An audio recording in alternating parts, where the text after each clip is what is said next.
ಆತ್ಮೀಯ ವಿದ್ಯಾರ್ಥಿಗಳೇ, ಈ ದಿನ ನಾವು ರಾಜ್ಯಶಾಸ್ತ್ರ 10ನೇ ತರಗತಿಗೆ ಸಂಬಂಧಿಸಿದಂತೆ ರಾಜ್ಯಶಾಸ್ತ್ರದಲ್ಲಿ ಬರ್ತಕ್ಕಂಥ ಅನ್ಯ ರಾಷ್ಟ್ರಗಳೊಂದಿಗೆ ಭಾರತದ ಸಂಬಂಧ ಅಂತಕ್ಕಂಥ ವಿಚಾರವನ್ನ ತಿಳ್ಕೊಳ್ಳೋಣ.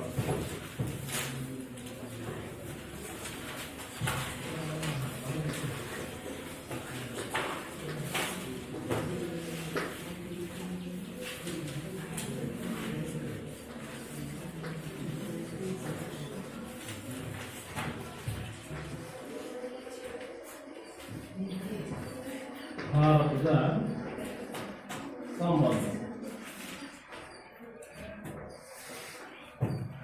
ಮಕ್ಕಳೇ, ಯಾವುದೇ ಒಬ್ಬ ವ್ಯಕ್ತಿಯಾಗಲಿ ಅಥವಾ ಒಂದು ಕುಟುಂಬವಾಗಲಿ ಇನ್ನೊಂದು ಕುಟುಂಬ ಅಥವಾ ಇನ್ನೊಂದು ವ್ಯಕ್ತಿಯ ಜೊತೆ ವ್ಯವಹರಿಸದೆ ಅಭಿವೃದ್ಧಿ ಆಗಲಿಕ್ಕೆ ಸಾಧ್ಯತೆ ಇಲ್ಲ. ಅದೇ ರೀತಿ ಜಗತ್ತಿನಲ್ಲಿರ್ತಕ್ಕಂಥ ಎಲ್ಲ ಸಾರ್ವಭೌಮ ರಾಷ್ಟ್ರಗಳು ಒಂದಲ್ಲ ಒಂದು ವಿಧದಲ್ಲಿ ಅವು ಅಭಿವೃದ್ಧಿಯಾಗಬೇಕಾದ್ರೆ ಒಂದು ರಾಷ್ಟ್ರ ಇನ್ನೊಂದು ರಾಷ್ಟ್ರದೊಡನೆ ಸಂಬಂಧವನ್ನು ಇಟ್ಕೊಳ್ಬೇಕಾಗುತ್ತೆ, ವ್ಯವಹರಿಸಬೇಕಾಗುತ್ತೆ. ಸಂಬಂಧವನ್ನು ಇಟ್ಟುಕೊಳ್ಳದೆ ವ್ಯವಹರಿಸದೆ ಯಾವುದೇ ಒಂದು ರಾಷ್ಟ್ರ ಅಭಿವೃದ್ಧಿ ಹೊಂದಲಿಕ್ಕೆ ಸಾಧ್ಯತೆ ಇಲ್ಲ. ಆ ದೃಷ್ಟಿಯಿಂದ ಉತ್ತಮ ಸಂಬಂಧವನ್ನು ಹೊಂದದೆ ಅಭಿವೃದ್ಧಿಯಾಗಲು ಸಾಧ್ಯವಿಲ್ಲ ಅಂತಕ್ಕಂಥದ್ದನ್ನು ನಾವು ಮನಗಾಣಬೇಕಾಗಿದೆ. ಹಾಗಾಗಿ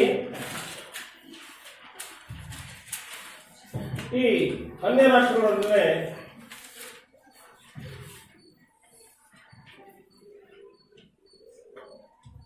ಸಂಬಂಧವನ್ನ ಹೊಂದತಕ್ಕಂಥದ್ದು ಇದು ಅನಿವಾರ್ಯ, ಅಗತ್ಯವು ಆಗಿರ್ತಕ್ಕಂಥದ್ದನ್ನ ನಾವು ಕಾಣಬಹುದಾಗಿದೆ. ನಮ್ಮ ಸಂವಿಧಾನವನ್ನು ನಾವು ಓದಿದಾಗ ಅಥವಾ ನೋಡಿದಾಗ ಸಂವಿಧಾನದಲ್ಲಿ ರಾಜ್ಯ ನಿರ್ದೇಶಕ ತತ್ವದ ತಳಹದಿಯಲ್ಲಿ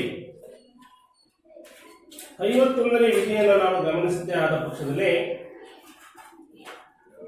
ಆ 51ನೇ ವಿಧಿ ಅಂತಾರಾಷ್ಟ್ರೀಯ ಶಾಂತಿ ಸೌಹಾರ್ದತೆಯ ಕುರಿತು ತಿಳಿಸ್ತಕ್ಕಂಥದ್ದನ್ನು ನಾವು ಗಮನಿಸಬಹುದಾಗಿದೆ. ಈ ಸಂವಿಧಾನದ ಅನ್ವಯ ಭಾರತ ಅಂತಕ್ಕಂಥ ಒಂದು ರಾಷ್ಟ್ರ ಅನ್ಯ ರಾಷ್ಟ್ರಗಳೊಡನೆ ಉತ್ತಮವಾಗಿರ್ತಕ್ಕಂಥ ಸಂಬಂಧವನ್ನ ಹೊಂದಿದೆ. ಮಕ್ಕಳೇ, ಈ ಭಾರತ ಅನ್ಯ ರಾಷ್ಟ್ರಗಳನ್ನ ಹೊಂದಿರತಕ್ಕಂಥ ಒಂದು ಉತ್ತಮವಾದ ಸಂಬಂಧದ ಬಗ್ಗೆ ನಾವೀಗ ತಿಳ್ಕೊಳ್ಳೋಣ. ಪ್ರಮುಖ ನೆರೆ ರಾಷ್ಟ್ರಗಳೊಡನೆ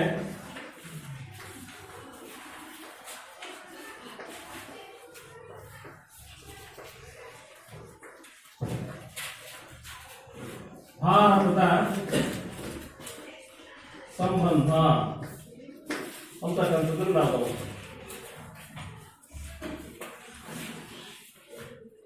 ಈ ಅನ್ಯ ರಾಷ್ಟ್ರಗಳೊಡನೆ ಭಾರತದ ಸಂಬಂಧ ಅಥವಾ ಪ್ರಮುಖ ನೆರೆ ರಾಷ್ಟ್ರಗಳೊಡನೆ ಭಾರತದ ಸಂಬಂಧ ಅಂತಕ್ಕಂಥ ವಿಚಾರದಲ್ಲಿ ನಾವು ಮೊದಲನೇದಾಗಿ ಭಾರತ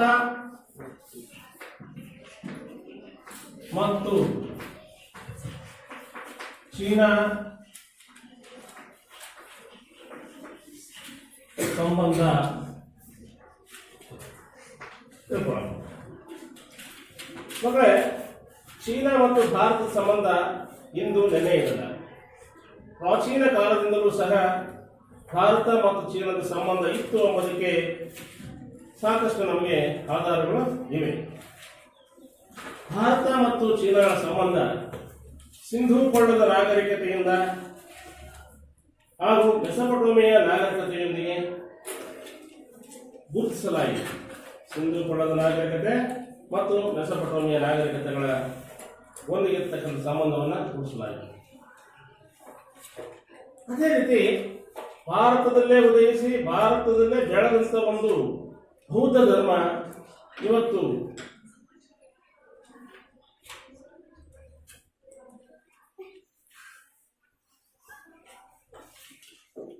ಭಾರತದಿಂದ ಕಣ್ಮರೆಯಾಗಿ ಚೀನಾ ದೇಶದಲ್ಲಿ ಸಾಕಷ್ಟು ಮಟ್ಟದಲ್ಲಿ ಈ ಬೌದ್ಧ ಧರ್ಮ ಅಭಿವೃದ್ಧಿ ಹೊಂದತಕ್ಕಂಥದ್ದನ್ನು ನಾವು ಕಾಣ್ತೇವೆ. ಈ ಚೀನಾ ದೇಶದಲ್ಲಿ ಬೌದ್ಧ ಧರ್ಮ ಪ್ರಸಾರಗೊಂಡಿರ್ತಕ್ಕಂಥದ್ದನ್ನು ಗಮನಿಸಿದರೆ ಭಾರತ ಮತ್ತು ಚೀನಾ ದೇಶಗಳ ನಡುವಿನ ಸಂಬಂಧ ಎಷ್ಟು ಪ್ರಾಚೀನವಾದದ್ದು ಅಂತಕ್ಕಂಥದ್ದನ್ನ ನಾವು ಮನಗಾಣಬೇಕಾಗಿದೆ ಮಕ್ಕಳೇ. ಹಾಗೆಯೇ ಭಾರತದ ಅರ್ಥಶಾಸ್ತ್ರಜ್ಞರಾಗಿರ್ತಕ್ಕಂಥ ಕೌಟಿಲ್ಯರ ಅರ್ಥಶಾಸ್ತ್ರ ಅಂತಕ್ಕಂಥ ಒಂದು ಪುಸ್ತಕದಲ್ಲಿ ಅಥವಾ ಗ್ರಂಥದಲ್ಲಿ ಚೀನಾ ದೇಶದ ರೇಷ್ಮೆಯ ಬಗ್ಗೆ ಉಲ್ಲೇಖ ಇರ್ತಕ್ಕಂಥದ್ದನ್ನು ನಾವು ಕಾಣ್ತಾ ಇದ್ದೀವಿ. ಈ ರೀತಿಯಾಗಿ ಐತಿಹಾಸಿಕ ಸಂಬಂಧವನ್ನು ಹೊಂದಿರತಕ್ಕಂಥ ಭಾರತ ಮತ್ತು ಚೀನಾ ಸಾರ್ವಭೌಮ ರಾಷ್ಟ್ರಗಳಾಗಿ ಉದಯಿಸಿದ ನಂತರದಲ್ಲಿ ಭಾರತ ಮತ್ತು ಚೀನಾ ಎರಡು ರಾಷ್ಟ್ರಗಳು ಪಂಚಶೀಲ ತತ್ವಗಳನ್ನು ಅಳವಡಿಸಿಕೊಂಡರು. ಅಂದಿನ ಚೈನಾದ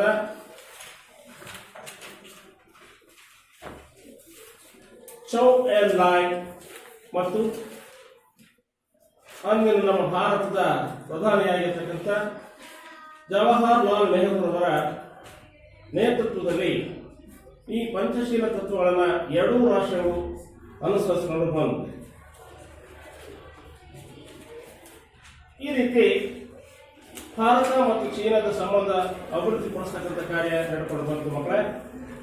ಆದರೆ 1962ರಲ್ಲಿ ಚೀನಾ ಅಂತಕ್ಕಂಥ ರಾಷ್ಟ್ರ ಭಾರತದ ಮೇಲೆ ಯುದ್ಧವನ್ನ ಮಾಡುತ್ತೆ. ಕಾರಣ ಟಿಬೆಟ್ ವಿವಾದ ಉಲ್ಬಣಗೊಂಡ ಸಂದರ್ಭದಲ್ಲಿ ಈ ಯುದ್ಧ ನಡೆಯುತ್ತೆ. ನಂತರದಲ್ಲಿ ಗಡಿ ಸಮಸ್ಯೆ ಉಂಟಾಗುತ್ತೆ. ಇಂದಿನವರೆಗೂ ಸಹ ನಾವು ಮತ್ತು ಚೀನಾದವರು ಗಡಿ ಸಮಸ್ಯೆಯನ್ನು ಎದುರಿಸ್ತಾನೆ ಇದ್ದೀವಿ. ಈ ಗಡಿ ಸಮಸ್ಯೆ ಇಂದೂ ಕೂಡ ಮುಂದುವರಿಸಿಕೊಂಡು ಹೋಗ್ತಕ್ಕಂಥದ್ದನ್ನು ನಾವು ಕಾಣ್ತಾ ಇದ್ದೀವಿ. ಮಕ್ಕಳೇ, ಪ್ರತಿನಿತ್ಯ ದಿನಪತ್ರಿಕೆಗಳನ್ನು ನಾವು ಗಮನಿಸಿದಾಗ ಚೀನಾದ ಗಡಿ ಸಂಖ್ಯೆ ಏನು ಅಂತಕ್ಕಂಥದ್ದನ್ನು ನಾವು ನೋಡ್ತೇವೆ. ಚೀನಾವು ಭಾರತದ ಭಾಗವಾಗಿರ್ತಕ್ಕಂಥ ಅರುಣಾಚಲ ಪ್ರದೇಶ ನಮಗೆ ಸೇರಬೇಕು ಅಂತೇಳಿ ಒಂದು ಸಮಸ್ಯೆಯನ್ನು ಒಡ್ಡಿದೆ, ಪ್ರತಿಪಾದಿಸ್ತಾ ಇದೆ. ಹೀಗಾಗಿ ಈ ಎರಡೂ ರಾಷ್ಟ್ರಗಳು ಅಂದ್ರೆ ಚೀನಾ ಮತ್ತು ಭಾರತದ ಸಂಬಂಧ ಮತ್ತಷ್ಟು ಕಗ್ಗಂಟಾಗಿದೆ. ಭಾರತ ಮತ್ತು ಚೀನಾ ದೇಶಗಳ ನಡುವೆ ಗಡಿ ವಿವಾದ ಇದ್ರೂ ಕೂಡ ಎರಡೂ ರಾಷ್ಟ್ರಗಳು ನಡುವೆ ದ್ವಿಪಕ್ಷೀಯ ರಾಯಭಾರ ಸಂಬಂಧಗಳು ನಿರಂತರವಾಗಿ ಮುಂದುವರೆದಿವೆ. ಭಾರತ ಮತ್ತು ಚೀನಾ ಅಂತಕ್ಕಂಥ ದೇಶಗಳು ಜಗತ್ತಿನಲ್ಲಿಯೇ ಮೊದಲನೇ ಸ್ಥಾನವನ್ನು ಚೀನಾ ಜನಸಂಖ್ಯೆಯಲ್ಲಿ ಪಡ್ಕೊಂಡ್ರೆ ಎರಡನೇ ಸ್ಥಾನವನ್ನು ಜನಸಂಖ್ಯೆಯಲ್ಲಿ ಭಾರತ ಪಡ್ಕೊಂಡಿದೆ.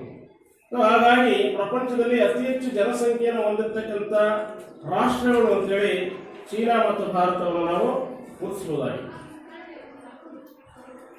ಅಷ್ಟೇ ಅಲ್ಲದೆ ಈ ವಿಶ್ವದ ಅಭಿವೃದ್ಧಿಯ ಮಂಚೂಣಿಯಲ್ಲೂ ಸಹ ಈ ಎರಡು ರಾಷ್ಟ್ರಗಳು ಇವತ್ತು ಇರ್ತಕ್ಕಂಥದ್ದನ್ನು ನಾವು ಕಾಣ್ತೇವೆ.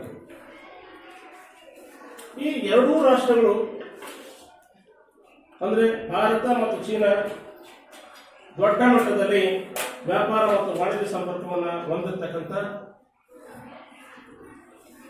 ರಾಷ್ಟ್ರಗಳಾಗಿವೆ. ಇಲ್ಲಿ ಈ ದೊಡ್ಡ ಮಟ್ಟದ ವಾಣಿಜ್ಯ ಸಂಪರ್ಕವನ್ನು ಹೊಂದಿರತಕ್ಕಂಥ ರಾಷ್ಟ್ರವಾಗಿ ಬೆಳೆದಿರ್ತಕ್ಕಂಥದ್ದು ಎರಡೂ ರಾಷ್ಟ್ರಗಳ ಸಂಬಂಧವನ್ನು ಗಟ್ಟಿಗೊಳಿಸತಕ್ಕಂಥ ಒಂದು ಕಾರ್ಯ ಆಗಿದೆ ಮಕ್ಕಳೇ. ಹಾಗೆಯೇ 2015ರ ನಂತರದಲ್ಲಿ ಭಾರತ ಮತ್ತು ಚೀನಾಗಳ ಪ್ರಯತ್ನದ ಫಲವಾಗಿ ಬ್ರಿಕ್ಸ್ ಅಂತಕ್ಕಂಥ ರಾಷ್ಟ್ರಗಳ ಗುಂಪು ಪ್ರಾರಂಭಗೊಂಡಿತು. ಈ ಎರಡು ರಾಷ್ಟ್ರಗಳ ನಡುವಿನ ಸಂಬಂಧಗಳನ್ನು ಇದು ಉತ್ತಮಗೊಳಿಸತಕ್ಕಂಥ ಕಾರ್ಯವನ್ನು ಮಾಡ್ತಾರೆ. ಮಕ್ಕಳೇ, ಇದಿಷ್ಟು ಚೀನಾಕ್ಕೆ ಸಂಬಂಧಪಟ್ಟಿರ್ತಕ್ಕಂಥ ವಿಚಾರವಾದರೆ ಇನ್ನೊಂದು ನೆರೆಯ ರಾಷ್ಟ್ರ ಇದೆ, ಆ ರಾಷ್ಟ್ರ ಪಾಕಿಸ್ತಾನ ಅಂತೇಳಿ. ಎರಡು ಭಾರತ ಮತ್ತು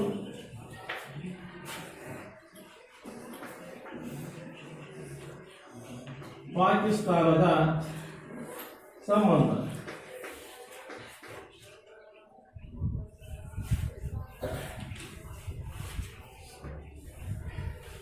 ಮಕ್ಕಳೇ, ಭಾರತ ಮತ್ತು ಪಾಕಿಸ್ತಾನ ಅಂತಕ್ಕಂಥ ಎರಡು ರಾಷ್ಟ್ರಗಳ ಅಕ್ಕಪಕ್ಕದ ಅಥವಾ ನೆರೆಯ ರಾಷ್ಟ್ರಗಳು ಆಗಿವೆ.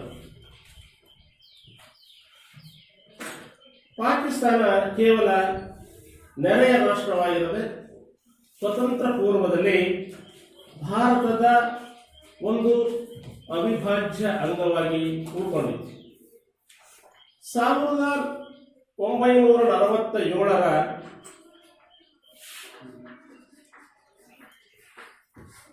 ಭಾರತ ಸ್ವತಂತ್ರ 47ರಲ್ಲಿ ಭಾರತ ಸ್ವತಂತ್ರಗೊಳ್ಳುತ್ತೆ. ಸ್ವತಂತ್ರಗೊಂಡಂತ ಸಂದರ್ಭದಲ್ಲಿ ಈ 1947ರ ಭಾರತ ಸ್ವತಂತ್ರ ಕಾಯ್ದೆಯ ಅನ್ವಯ ಎರಡೂ ರಾಷ್ಟ್ರಗಳು ಪ್ರತ್ಯೇಕ ಸಾರ್ವಭೌಮ ರಾಷ್ಟ್ರಗಳಾಗಿ ಹೊರಹೊಮ್ಮತಕ್ಕಂಥದ್ದನ್ನ ನಾವು ಕಾಣಲಿಲ್ಲ.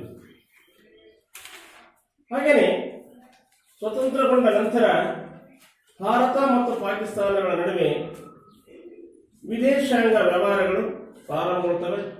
ಆದರೆ ಈ ಎರಡೂ ರಾಷ್ಟ್ರಗಳ ನಡುವೆ ಜಮ್ಮು ಮತ್ತು ಕಾಶ್ಮೀರ ಅಂತ ಏನಿದ್ದಾವೆ, ಈ ಜಮ್ಮು ಮತ್ತು ಕಾಶ್ಮೀರ ಹಾಗೂ ಭಯೋತ್ಪಾದನೆ ಮತ್ತು ನೀರಿನ ಸಮಸ್ಯೆ ಅಥವಾ ನೀರಿನ ಹಂಚಿಕೆ ಮುಂತಾದ ಸಮಸ್ಯೆಗಳು ಈ ಎರಡು ರಾಷ್ಟ್ರಗಳ ನಡುವೆ ಇದ್ದವು. ಹೀಗಾಗಿ ಇಲ್ಲಿಯವರೆಗೂ ಸಹ ಎರಡೂ ರಾಷ್ಟ್ರಗಳ ನಡುವೆ 3 ಬಾರಿ ಯುದ್ಧಗಳು ಸಂಭವಿಸಿವೆ. ಈ 3 ಬಾರಿ ಯುದ್ಧಗಳಲ್ಲಿ ಭಾರತ ಜಯವನ್ನು ಗಳಿಸಿತು. ಆದರೆ ಈ ಎರಡೂ ರಾಷ್ಟ್ರಗಳ ಉತ್ತಮ ಬಾಂಧವ್ಯ ಬೆಳೆಸಲಿಕ್ಕೋಸ್ಕರವಾಗಿ ರಷ್ಯಾದ ಟಾಸ್ಕೆಂಟ್ ಅಥವಾ ತಾಸ್ಕೆಂಟ್ ಅಂತಕ್ಕಂಥ ಒಂದು ಜಾಗದಲ್ಲಿ ಭಾರತ ಮತ್ತು ಪಾಕಿಸ್ತಾನ ಒಂದು ಒಪ್ಪಂದವನ್ನು ಮಾಡಿಕೊಂಡು, ಇದಕ್ಕೆ ನಾವು ತಾಸ್ಕೆಂಟ್ ಒಪ್ಪಂದ ಅಂತ ಹೇಳ್ತೀವಿ.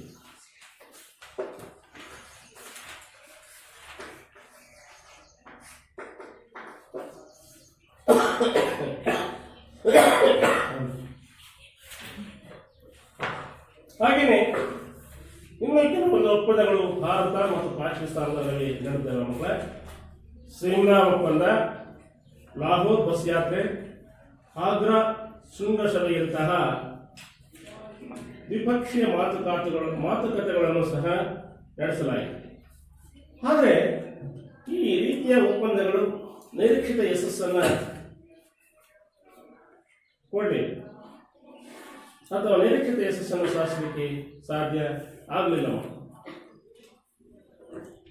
ಇದು ವಿಫಲವಾಗಿ ಕಂಡುಬಂತು. ಏಕೆಂತಂದ್ರೆ ಈ ಎರಡೂ ರಾಷ್ಟ್ರಗಳು ನಿರಂತರವಾಗಿ ದ್ವಿಪಕ್ಷೀಯ ಮಾತುಕತೆಗಳಲ್ಲಿ ನಿರಂತರವಾಗಿದ್ದರೂ ಕೂಡ 2001ರ ಇಸ್ವಿಯಲ್ಲಿ ಪಾಕಿಸ್ತಾನ ಭಾರತದ ಸಂಸತ್ತಿನ ಮೇಲೆ ದಾಳಿಯನ್ನು ಮಾಡಿತು. ಅದಾದ ನಂತರ 2008ನೇ ಇಸ್ವಿಯಲ್ಲಿ ಮುಂಬೈನ ಮೇಲೆ ದಾಳಿಯನ್ನು ಮಾಡಿತು. ಮುಂಬೈನ ತಾಜ್ ಹೋಟೆಲ್ ಅಂತಕ್ಕಂಥದ್ರ ಮೇಲೆ ದಾಳಿಯನ್ನು ಮಾಡುತ್ತೆ. ಅದಷ್ಟಕ್ಕೆ ಪಾಕಿಸ್ತಾನ ಸುಮ್ಮನೆ ಆಗಲಿಲ್ಲ. ಮುಂದೆ 2016ರಲ್ಲಿ ಪಠಾಣ್ಕೋಟ್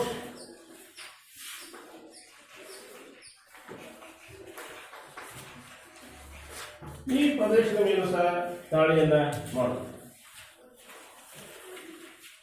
ಈ ದಾಳಿಗಳು ಪರಸ್ಪರ ಸಂಬಂಧಗಳ ವೃದ್ಧಿಗೆ ಅಥವಾ ಅಭಿವೃದ್ಧಿಗೆ ಹಿನ್ನಡೆಯನ್ನ ಉಂಟು ಮಾಡಿದೆ. ಭಾರತ ಮತ್ತು ಪಾಕಿಸ್ತಾನಗಳ ನಡುವೆ ಕಾಶ್ಮೀರ ಸಮಸ್ಯೆಗೆ ಸಂಬಂಧಿಸಿದಂತೆ ನಿರಂತರವಾಗಿ ಘರ್ಷಣೆಗಳು ಆಗ್ತಾ ಇದ್ದಾವೆ, ಭಯೋತ್ಪಾದನೆ ನಡೀತಾ ಇದೆ. ಈ ಘರ್ಷಣೆ ಮುಂದುವರೆದರೂ ಕೂಡ ಕೆಲವೊಂದು ವಿಚಾರಗಳಲ್ಲಿ ಈ ಎರಡೂ ರಾಷ್ಟ್ರಗಳು ಸಹ ಸೌಮ್ಯತೆಯನ್ನ ಹೊಂದಿರತಕ್ಕಂಥದ್ದನ್ನ ನಾವು ಗುರುತಿಸಬಹುದಾಗಿದೆ. ಮಕ್ಕಳೇ, ಈ ಎರಡೂ ರಾಷ್ಟ್ರಗಳ ಸಂಸ್ಕೃತಿ ಮತ್ತು ಆರ್ಥಿಕ ವ್ಯವಸ್ಥೆ ವಿಷಯಗಳಲ್ಲಿ ಪರಸ್ಪರ ವಿನಿಮಯ ಕೊಡುವುದು ಮತ್ತು ವಿನಿಮಯ ಅಂದರೆ ಕೊಡ್ತಕ್ಕಂಥದ್ದು ಮತ್ತು ತೆಗೆದುಕೊಳ್ತಕ್ಕಂಥದ್ದು ಕಾರ್ಯಗಳು ಮುಂದುವರೆದಿವೆ. ಯಾಕೆಂತ ಹೇಳಿದ್ರೆ ಸ್ವತಂತ್ರಗೊಂಡ ದಿನದಿಂದ ಪ್ರಸ್ತುತವರೆಗೆ ವ್ಯಾಪಾರ ವಾಣಿಜ್ಯ ಸಂಬಂಧಗಳು ನಿರಂತರವಾಗಿ ಮುಂದುವರೆದಿವೆ. ಹಾಗೆಯೇ ಕ್ರೀಡೆ, ಸಾಂಸ್ಕೃತಿಕ ವ್ಯವಹಾರಗಳಲ್ಲಿ ನೈಸರ್ಗಿಕ ವಿಕೋಪಗಳು ಸಂಭವಿಸತಕ್ಕಂಥ ಸಂದರ್ಭಗಳಲ್ಲಿ ಎರಡೂ ರಾಷ್ಟ್ರಗಳು ಸೌಹಾರ್ದಯುತವಾಗಿರ್ತಕ್ಕಂಥ ಮತ್ತು ಪರಸ್ಪರ ಸಹಕಾರವನ್ನು ಹೊಂದಿರತಕ್ಕಂಥದ್ದನ್ನು ನಾವು ಕಾಣ್ತಾ ಇದ್ದೇವೆ. ಹೀಗೆ ಭಾರತ ಅಂತಕ್ಕಂಥದ್ದು ಪಾಕಿಸ್ತಾನದೊಡನೆ ಸಂಬಂಧವನ್ನು ಹೊಂದಿದೆ.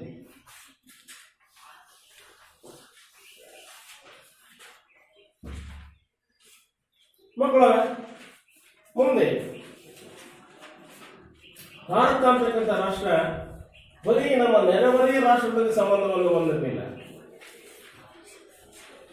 ಏಷ್ಯಾ ಮತ್ತು ಯುರೋಪ್ ಖಂಡಗಳಲ್ಲಿರ್ತಕ್ಕಂಥ ಹಲವು ರಾಷ್ಟ್ರಗಳೊಡನೆ ಸಹ ಭಾರತ ಅಂತಕ್ಕಂಥದ್ದು ಸಂಪರ್ಕ ಅಥವಾ ಸಂಬಂಧವನ್ನು ಹೊಂದಿತ್ತು ಅಂತಕ್ಕಂಥದಕ್ಕೆ ನಾವು ನೋಡೋಣ. ಮುಂದೆ ಈ ಪ್ರಬಲ ರಾಷ್ಟ್ರಗಳೊಂದಿಗೆ ಭಾರತ ಯಾವ ರೀತಿ ಸಂಬಂಧ ಹೊಂದಿತ್ತು? ಪ್ರಬಲ ರಾಷ್ಟ್ರಗಳಂತೆ ಸಂಬಂಧ.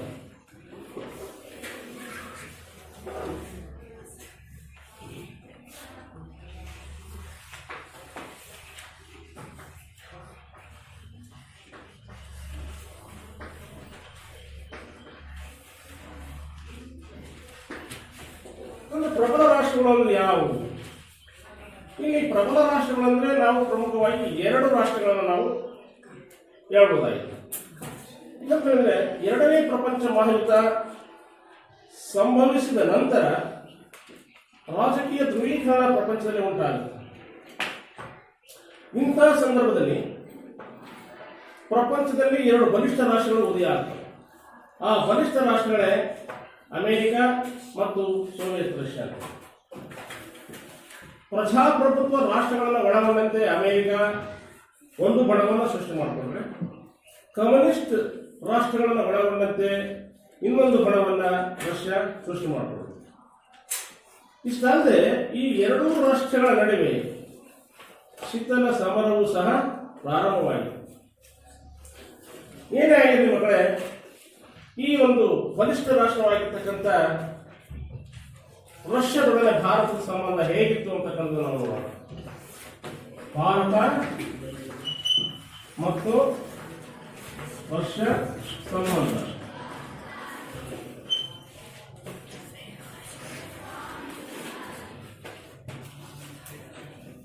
ಭಾರತ ಮತ್ತು ರಷ್ಯಾ ಸಂಬಂಧದೊಂದಿಗೆ ಉತ್ತಮವಾಗಿರ್ತಕ್ಕಂಥ ಸಂಬಂಧವನ್ನು ಭಾರತ ರಷ್ಯಾದೊಂದಿಗೆ ಹೊಂದಿತ್ತು ಅಂತಕ್ಕಂಥದ್ದನ್ನು ನಾವು ನೋಡ್ತಾನೆ ಇದ್ದೀವಿ. ಉತ್ತಮವಾಗಿರ್ತಕ್ಕಂಥ ಬಾಂಧವ್ಯ ಬಂದಿದೆ. ಹಾಗೂ ಅದರ ಇಂದಿನ ಸೋವಿಯತ್ ರಷ್ಯಾ ಏನಿತ್ತು, ಈಗಿನ ರಷ್ಯಾ ಮತ್ತು ಇಂದಿನ ಸೋವಿಯತ್ ರಷ್ಯಾ ಒಕ್ಕೂಟದೊಡನೂ ಸಹ ಅಂತಹದೇ ಆಗಿರ್ತಕ್ಕಂಥ ಒಳ್ಳೆಯ ಸಂಬಂಧವನ್ನು ಭಾರತ ಹೊಂದಿತ್ತು ಅಂತಕ್ಕಂಥದ್ದನ್ನ ನಾವು ಅರ್ಥ ಮಾಡಿಕೊಳ್ಳಬೇಕು. ಭಾರತ ಫಲಿತ ನೀತಿ ಹೊಂದಿದ್ದರೂ ಸಹ ಭಾರತ ಸೋವಿಯತ್ ಒಪ್ಪಂದ ರಾಜಕೀಯ, ಆರ್ಥಿಕ ಹಾಗೂ ಇತರ ಕ್ಷೇತ್ರಗಳಲ್ಲಿ ಉತ್ತಮವಾಗಿರ್ತಕ್ಕಂಥ ಒಂದು ಪ್ರಗತಿಯನ್ನ ಸಾಧಿಸಿಕೊಂಡು ಬಂತು. 1962ರಲ್ಲಿ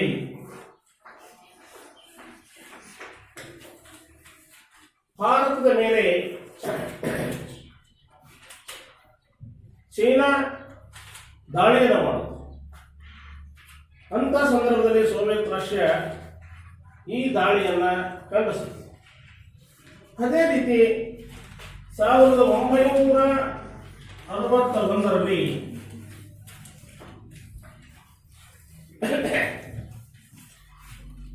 ಗೋವಾ ವಿಮೋಚನೆ ಸಂದರ್ಭದಲ್ಲಿಯೂ ಸಹ ಸೋವಿಯತ್ ರಷ್ಯಾ ಭಾರತಕ್ಕೆ ವಿಶ್ವಸಂಸ್ಥೆಯಲ್ಲಿ ಸಹಕಾರವನ್ನು ನೀಡುತ್ತೆ.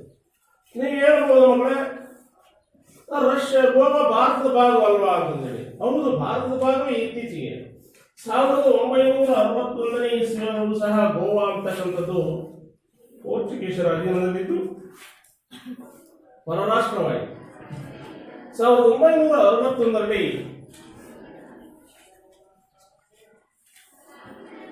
ಭಾರತ ಅಂತಕ್ಕಂಥ ರಾಷ್ಟ್ರ ಈ ಗೋವಾವನ್ನ ತನ್ನ ಸ್ವಾಧೀನಕ್ಕೆ ತೆಗೆದುಕೊಳ್ಳುತ್ತೆ. ಇಂತಹ ಸಂದರ್ಭದಲ್ಲೂ ಸಹ ರಷ್ಯಾ ಭಾರತದ ಪರವಾಗಿ ತನ್ನ ನಿಲುವನ್ನ ವಿಶ್ವಸಂಸ್ಥೆಯಲ್ಲಿ ಸೂಚಿಸಿತು. ಹಾಗೆಯೇ ಭಾರತ ಮತ್ತು ಪಾಕಿಸ್ತಾನಗಳ ಯುದ್ಧ ನಂತರ 1966ರಲ್ಲಿ ಭಾರತ ಮತ್ತು ಪಾಕಿಸ್ತಾನಗಳ ನಡುವೆ ಮೊದಲ ಸಂಬಂಧವನ್ನ ಉಂಟು ಮಾಡಲಿಕ್ಕೋಸ್ಕರವಾಗಿ ತಾಸ್ಕೆಂಟ್ ಅಂತಕ್ಕಂಥ ಒಂದು ಪ್ರದೇಶದಲ್ಲಿ, ರಷ್ಯಾದ ತಾಸ್ಕೆಂಟ್ನಲ್ಲಿ ಭಾರತ ಪಾಕಿಸ್ತಾನಗಳ ನಡುವೆ ಒಪ್ಪಂದಕ್ಕೆ ಸಹಿಯನ್ನ ಹಾಕಿಸ್ತಕ್ಕಂಥ ಕಾರ್ಯವನ್ನು ಸಹ ಮಾಡ್ತಾರೆ. ಅದೇ ರೀತಿ 1971ರಲ್ಲಿ ಭಾರತ ಮತ್ತು ರಷ್ಯಾಗಳ ನಡುವೆ ಒಂದು ಒಪ್ಪಂದ ಆಗುತ್ತೆ. ಆ ಒಪ್ಪಂದ 20 ವರ್ಷಗಳ ಕಾಲ ಶಾಂತಿ, ಮೈತ್ರಿ ಹಾಗೂ ಸಹಕಾರದ ಒಪ್ಪಂದಕ್ಕೆ ಈ ಎರಡೂ ರಾಷ್ಟ್ರಗಳು ಸಹಿಯನ್ನ ಹಾಕಿವೆ. ಅಷ್ಟೇ ಅಲ್ಲದೆ ಮಕ್ಕಳೇ, ಈ ಭಾರತ ರಾಷ್ಟ್ರಕ್ಕೆ ರಷ್ಯಾದ ಆರ್ಥಿಕ ನೆರವು ಸಹ ಹೆಚ್ಚಿನ ಮಟ್ಟದಲ್ಲಿ ನಮಗೆ ಸಿಕ್ಕಿದೆ. ಭಾರತದಲ್ಲಿರ್ತಕ್ಕಂಥ ಬೃಹತ್ ಕೈಗಾರಿಕೆಗಳಾಗಿ ಕಬ್ಬಿಣ ಮತ್ತು ಉಕ್ಕಿನ ಕೈಗಾರಿಕೆಗಳಾಗಿರ್ತಕ್ಕಂಥ ಬಿಲೈ ಮತ್ತು ಬೊಗೋರು ಅಂತಕ್ಕಂಥ ಉಕ್ಕಿನ ಕಾರ್ಖಾನೆಗಳಿಗೆ ಸೋವಿಯತ್ ರಷ್ಯಾ ಸಹಕಾರವನ್ನು ನೀಡಿರ್ತಕ್ಕಂಥದ್ದನ್ನ ನಾವು ಕಾಣಬಹುದು. ನಮ್ಮ ರಾಷ್ಟ್ರದ ಕೈಗಾರಿಕಾ ಮತ್ತು ವಾಣಿಜ್ಯ ಕ್ಷೇತ್ರಗಳಲ್ಲಿ ಮತ್ತು ಅವುಗಳ ಬೆಳವಣಿಗೆಗೆ ರಷ್ಯಾದಿಂದ ಹೆಚ್ಚಿನ ನೆರವನ್ನು ನಾವು ಪಡೆದಿದ್ದೀವಿ. ಹಾಗೆಯೇ ವಿಶ್ವಸಂಸ್ಥೆಯ ಭದ್ರತಾ ಸಮಿತಿಯಲ್ಲೂ ಸಹ ಭಾರತಕ್ಕೆ ಕಾಯಂ ಸದಸ್ಯತ್ವವನ್ನು ಕೊಡಬೇಕು ಅಂತಕ್ಕಂಥ ವಾದವನ್ನ ರಷ್ಯಾ ಪ್ರತಿಪಾದಿಸ್ತಾನೆ ಬರ್ತಾರೆ. ಹೀಗೆ ರಷ್ಯಾ ಮತ್ತು ಭಾರತ ಸಂಬಂಧ ಎಷ್ಟೊಂದು ಮಧುರವಾಗಿದೆ ಅಂತಕ್ಕಂಥದ್ದನ್ನು ನಾವು ತಿಳ್ಕೊಂಡಾಯ್ತು ಮಕ್ಕಳೇ. ಮುಂದೆ ಇನ್ನೊಂದು ಪ್ರಬಲ ರಾಷ್ಟ್ರವಾಗಿರ್ತಕ್ಕಂಥ ಭಾರತ ಮತ್ತು ಅಮೆರಿಕದ ಸಂಬಂಧ ಹೇಗಿತ್ತು ಅಂತಕ್ಕಂಥದ್ದನ್ನ ತಿಳ್ಕೊಳ್ಳೋಣ.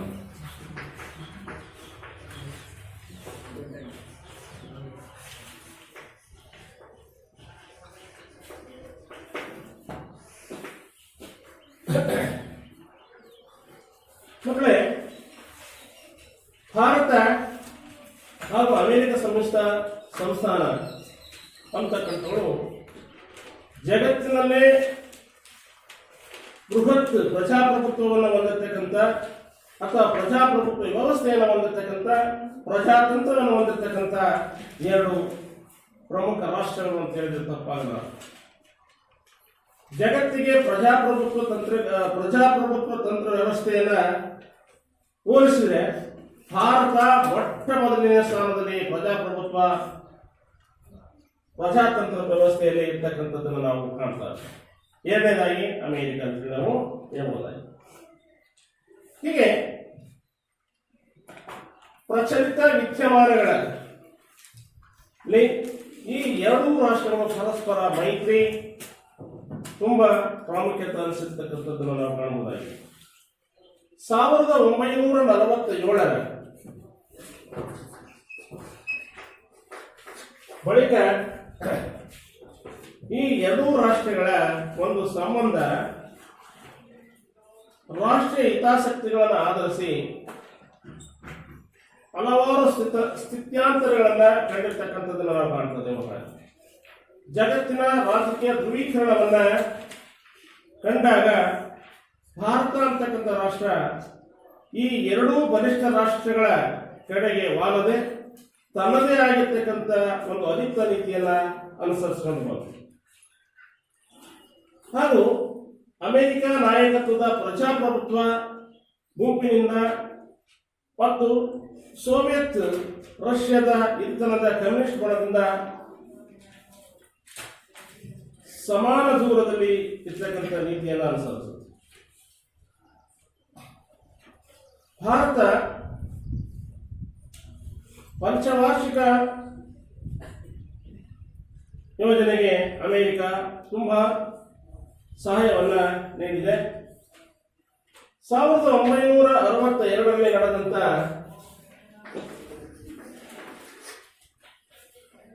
ಭಾರತ ಮತ್ತು ಚೀನಾ ಈ ಎರಡು ರಾಷ್ಟ್ರಗಳ ನಡುವೆ ನಡೆದಂತ ಕದನಕ್ಕೆ ಚೀನಾದ ಆಕ್ರಮಣ ಸಂದರ್ಭದಲ್ಲಿಯೂ ಸಹ ಅಮೆರಿಕ ಅಂತಕ್ಕಂಥ ಒಂದು ರಾಷ್ಟ್ರ ಸಹಾಯ ಹೆಚ್ಚಿನ ಮಟ್ಟದಲ್ಲಿ ನಮಗೆ ನೀಡಿದೆ. ಆದರೆ ಆ ಬಳಿಕ ಅಲ್ಲಿನ ರಾಜಕೀಯ ಮುಖಂಡರುಗಳು ಭಾರತ ಮತ್ತು ಪಾಕಿಸ್ತಾನದ ಯುದ್ಧಗಳ ವೇಳೆಯಲ್ಲಿ ಪಾಕಿಸ್ತಾನಕ್ಕೆ ಹೆಚ್ಚಿನ ಮಟ್ಟದಲ್ಲಿ ಸಹಾಯವನ್ನು ನೀಡಿದೆ. ಆ ಸಹಾಯಗಳು ಅಂತ ಹೇಳಿದ್ರೆ ಶಸ್ತ್ರಾಸ್ತ್ರಗಳ ಸಹಾಯಗಳು, ಹಣಕಾಸಿನ ಸಹಾಯವನ್ನು ಭಾರತದ ವಿರುದ್ಧವಾಗಿ ಅಮೆರಿಕ ಪಾಕಿಸ್ತಾನಕ್ಕೆ ನೀಡಿತು. ಏನೇ ಆಗಿದ್ರೂ ಸಹ ಭಯೋತ್ಪಾದನೆಯನ್ನು ಹತ್ತಿಕ್ಕುವ ನಿಟ್ಟಿನಲ್ಲಿ ನಮ್ಮೆರಡು ರಾಷ್ಟ್ರಗಳ ಮಧ್ಯೆ ಸಮಾನವಾಗಿರ್ತಕ್ಕಂಥ ಹಿತಾಸಕ್ತಿ ಇದೆ. ಭಾರತದ ವಿದೇಶ ವ್ಯಾಪಾರ, ವಿಜ್ಞಾನ ಮತ್ತು ತಾಂತ್ರಿಕತೆ, ಬಾಹ್ಯಾಕಾಶ, ಶಿಕ್ಷಣ ಮುಂತಾದ ಕ್ಷೇತ್ರಗಳಲ್ಲಿ ಅಮೆರಿಕದೊಂದಿಗೆ ಉತ್ತಮವಾಗಿರ್ತಕ್ಕಂಥ ಬಾಂಧವ್ಯವನ್ನು ಭಾರತ ಹೊಂದಿದೆ. ವಿಶ್ವಸಂಸ್ಥೆ ಅಂತಕ್ಕಂಥ ಸಂಸ್ಥೆಯನ್ನ ಬಲಪಡಿಸುವ ನಿಟ್ಟಿನಲ್ಲಿ ಹಾಗೂ ಜಾಗತಿಕ ಶಾಂತಿಯನ್ನ ಉಳಿಸುವ ನಿಟ್ಟಿನಲ್ಲಿ ಈ ಎರಡೂ ರಾಷ್ಟ್ರಗಳು ಅಂದರೆ ಅಮೆರಿಕ ಮತ್ತು ಭಾರತ ಎರಡು ರಾಷ್ಟ್ರಗಳು ಸಮಾನವಾಗಿರ್ತಕ್ಕಂಥ ಧೋರಣೆಯನ್ನು ಹೊಂದಿದವು. ಅಮೆರಿಕದ ರಿಪಬ್ಲಿಕನ್ ಮತ್ತು ಡೆಮಾಕ್ರೆಟಿಕ್ ಪಕ್ಷಗಳಿಗೆ ಸೇರಿರ್ತಕ್ಕಂಥ ರಾಷ್ಟ್ರಾಧ್ಯಕ್ಷರ ಧೋರಣೆಗಳನ್ನು ಭಾರತ ಸೂಕ್ಷ್ಮವಾಗಿ ಗಮನಿಸ್ತಾ ಇದೆ ಹಾಗೂ ಅದಕ್ಕನುಗುಣವಾಗಿ ಭಾರತ ತನ್ನ ವಿದೇಶಾಂಗ ನೀತಿಯನ್ನು ಸಿದ್ಧಪಡಿಸಿಕೊಂಡಿರ್ತಕ್ಕಂಥದ್ದನ್ನು ನಾವು ಮಕ್ಕಳೇ ಕಾಣ್ತಾ ಇದ್ದೀವಿ. ಅದೇ ರೀತಿ ಭಾರತ ಬರೀ ಬಲಿಷ್ಠ ರಾಷ್ಟ್ರಗಳೊಂದಿಗೆ ಸಂಪರ್ಕವನ್ನು ಹೊಂದಿಲ್ಲ, ಇನ್ನು ಜಗತ್ತಿನಲ್ಲಿರ್ತಕ್ಕಂಥ ಅನೇಕ ರಾಷ್ಟ್ರಗಳೊಂದಿಗೆ ಭಾರತ ಅಂತಕ್ಕಂಥದ್ದು ಸಂಬಂಧವನ್ನು ಹೊಂದಿದೆ ಅಂತಕ್ಕಂಥದ್ದು ನಾವು ಮನಗಾಣಬೇಕಾಗಿದೆ. ಭಾರತ ತನ್ನ ಸಮೀಪದ ದೇಶಗಳಾಗಿರ್ತಕ್ಕಂಥ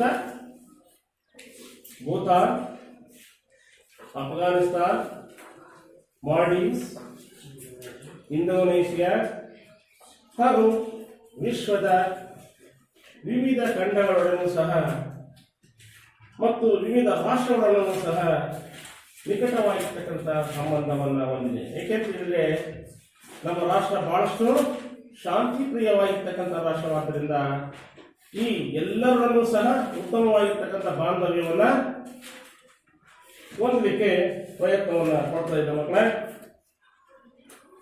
ಮಕ್ಕಳೇ ಹೀಗೆ ಭಾರತ ಅಂತಕ್ಕಂಥ ರಾಷ್ಟ್ರ ಈ ಎಲ್ಲ ರಾಷ್ಟ್ರಗಳನ್ನು ಮಧುರವಾಗಿರ್ತಕ್ಕಂಥ ಸಂಬಂಧವನ್ನು ಹೊಂದಿ ಒಂದು ಶಾಂತಿಪ್ರಿಯ ರಾಷ್ಟ್ರವಾಗಿ ಜಗತ್ತಿನಲ್ಲಿ ಮುಂದುವರ್ಕೊಂಡು ಬರ್ತಾ ಇದೆ. ಅದೇ ರೀತಿ ನಮ್ಮ ದೇಶ ಯಾವಾಗಲೂ ಶಾಂತಿಪ್ರಿಯ ರಾಷ್ಟ್ರವಾಗಿದೆ ಅಂತ ಆರೈಸ್ತಾ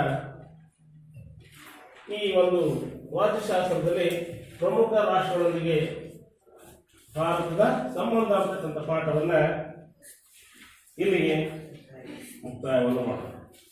ಮಕ್ಕಳೇ, ಈ ಪಾಠಕ್ಕೆ ಸಂಬಂಧಪಟ್ಟಂತೆ ಕೆಲವೊಂದು ಪ್ರಶ್ನೆಗಳನ್ನ ನಿಮಗೆ ಗೃಹ ಪಾಠಕ್ಕೆ ನೀಡ್ತೀನಿ.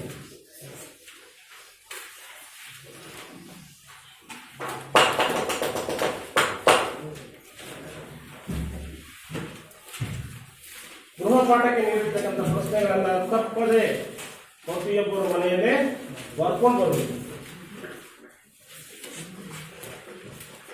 ಗೃಹ ಪಾಠ.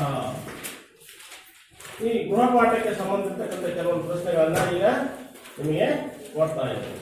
ಮೊದಲನೇದಾಗಿ, ಖಾಲಿ ಬಿಟ್ಟ ಜಾಗವನ್ನು ಸೂಕ್ತ ಪದದೊಂದಿಗೆ ಭರ್ತಿ ಮಾಡಿ. ಒಂದು,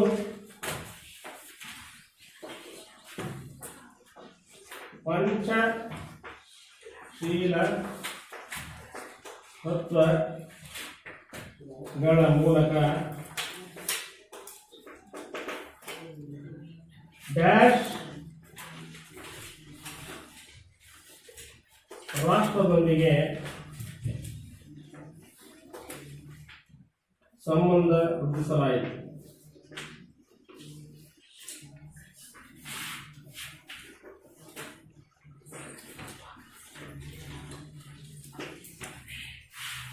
ಎರಡು,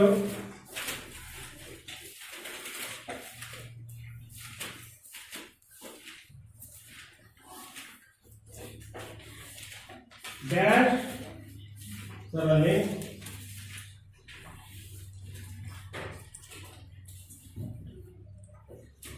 ಭಾರತ ಮತ್ತು ಚೀನಾದ ನಡುವೆ ಯುದ್ಧ ಸಂಭವಿಸಿತು.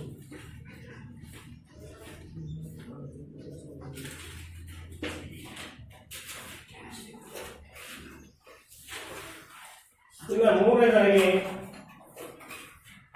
ಅಂತಾರಾಷ್ಟ್ರೀಯ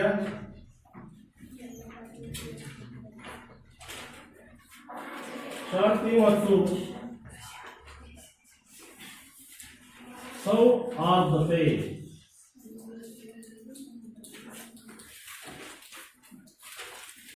ಸೌಹಾರ್ದತೆಯ ಕುರಿತು ನಮ್ಮ ಸಂವಿಧಾನದ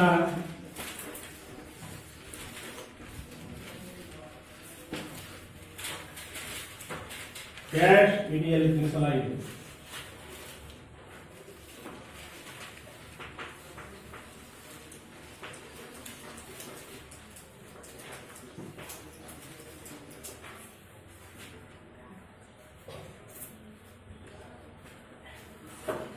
ನಾಲ್ಕು,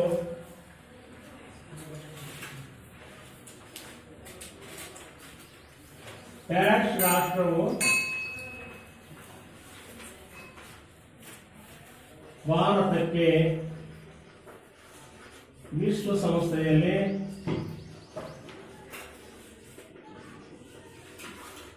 ಕಾಯಂ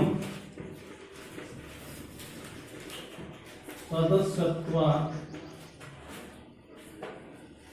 ನೀಡಬೇಕೆಂದು ಪ್ರತಿಪಾದಿಸುತ್ತಿದೆ.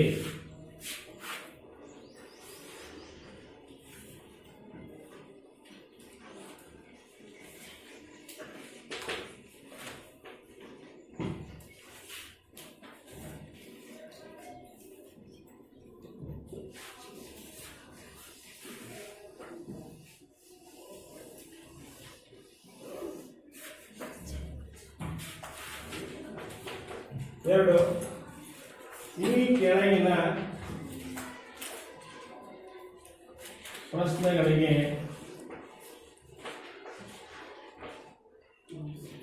ಎರಡು ಮೂರು ವಾಕ್ಯಗಳಲ್ಲಿ ಉತ್ತರಿಸಿ.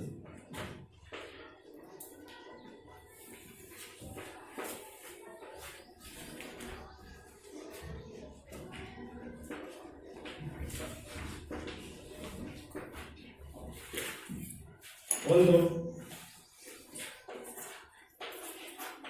ಅನ್ಯ ರಾಷ್ಟ್ರಗಳೊಂದಿಗೆ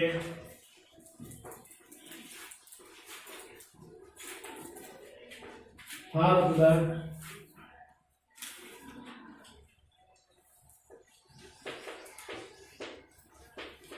ಸಂಬಂಧ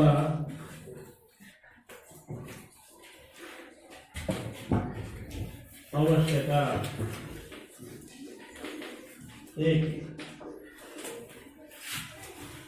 ಎರಡು,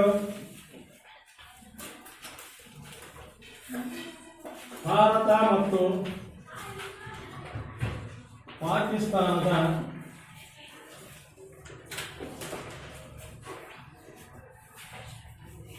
ಮಧ್ಯೆ ಉದ್ವಿಗ್ನತೆಗೆ ಕಾರಣಗಳೇನು?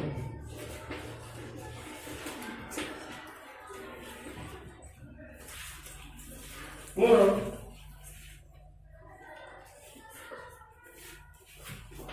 ಭಾರತ ಮತ್ತು ಚೀನಾದ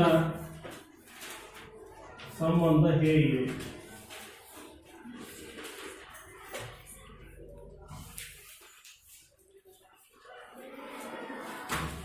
ಚಟುವಟಿಕೆ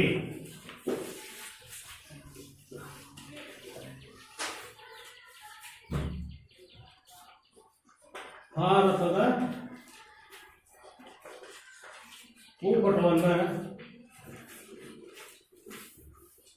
ಬೆಳೆಸಿ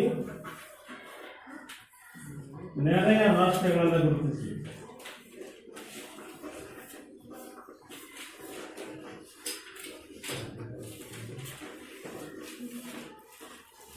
ಈ ಎಲ್ಲ ಪ್ರಶ್ನೆಗಳನ್ನ ನಮ್ಮ ಗೃಹಪಾಠದಲ್ಲಿ ಬರ್ಕೊಂಡು ನಾಳೆ ತಗೊಂಡ್ಬರ್ತೀವಿ.